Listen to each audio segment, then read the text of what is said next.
Hali gani mwanafamilia wa channel tupendwa hii hapa hii Bizoza Media. Kama ndo mara yako ya kwanza basi usisahau kusubscribe, kulike, kushare pamoja na kucomment. Bwana Esma amfurahia bibi Zuchu baada ya kufanya hayo yote ambayo aliweza kuyafanya.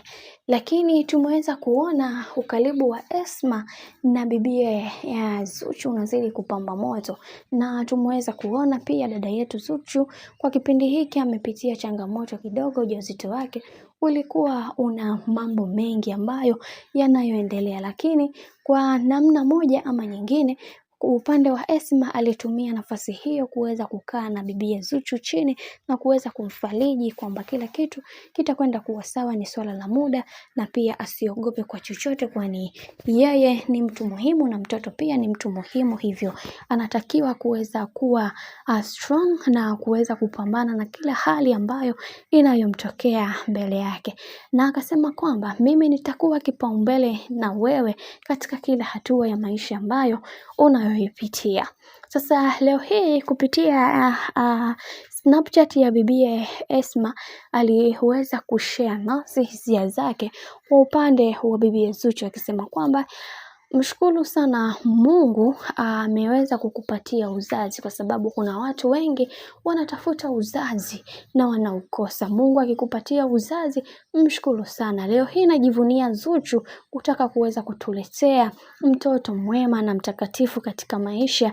Tutampokea kwa hali na mali na kwa shangwe pia, kwa sababu ndio kitu pekee ambacho tunachojivunia kutoka kwake, na pia tunaamini kwa uwezo wa Mwenyezi Mungu kila kitu kitakwenda kuwa sawa kwa upande wake, na tutasimama naye katika kila hatua ya maisha ambayo anayoyapitia. Lakini pia tumeweza kuona baadhi ya watu wengi walimdhihaki kidogo Esma na kumwambia kwamba leo hii kwa sababu anataka kuwaletea mtoto basi mnaanza kumpenda. Mbona kama huu upendo unasababishwa na mtoto? Kwa nini msingempenda toka muda mrefu na kuanza kuonesha upendo wenu sasa hivi? Lakini Esma hii bwana hakuiacha.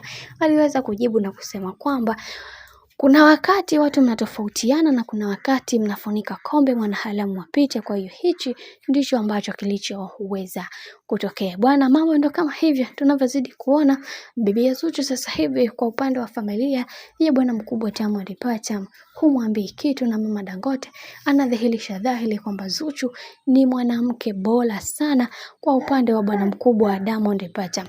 Mimi naomba nikusihi kitu kimoja, kama ndo mara yako kwanza basi usisahau kusubscribe, like, kushare pamoja na kucomment, kwani ukifanya hivyo utakuwa umejiweka katika nafasi nzuri ya wewe kuweza kuenjoy na kufurahi pia.